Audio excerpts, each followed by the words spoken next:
Welcome to this week's edition of Your Wakanda Personal Trainer. This week's going to start a series of episodes where we address your backside.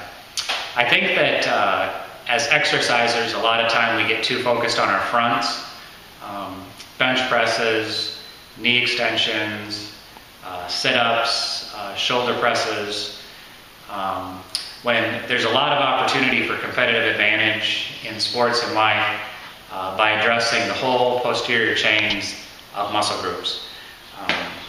The muscles of the lower leg, the muscles of the hamstrings, the muscles of the glutes, the muscles in the back of the hip, the muscles of the latissimus dorsi, the muscles of the trapezoid area, and then the muscles of the back of the shoulder. So over the coming weeks, we're going to demonstrate exercises on how to address each of these areas. But this week, we're going to start with the muscles of the lower leg.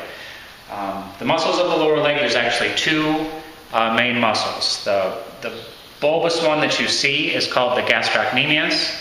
That's the muscle that's activated when you extend your ankle joint when the knee is straight. So if I get up on my toes with my knee straight, I'm using the gastrocnemius muscle. If my knee is in a bent position and I extend my ankle joint, it's the soleus muscle. The gastrocnemius is inactivated from this position, so it's the soleus that takes over, that extends my ankle in that position. So there's two separate exercises you have to use.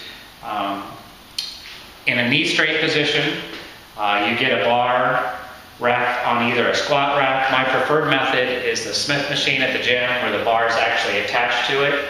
You want to get a toe raised ledge so that your knee or your heel can start below your toes.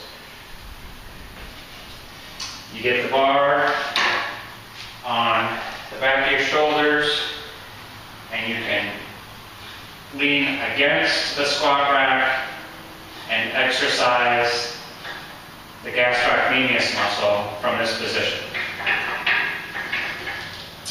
Then, the soleus muscle, a lot of gyms will have a seated toe raise machine, but if you don't have access to one of those, you can always sit on any bench. You gotta get your toe raise machine though, because you want to start with the heels below the toes.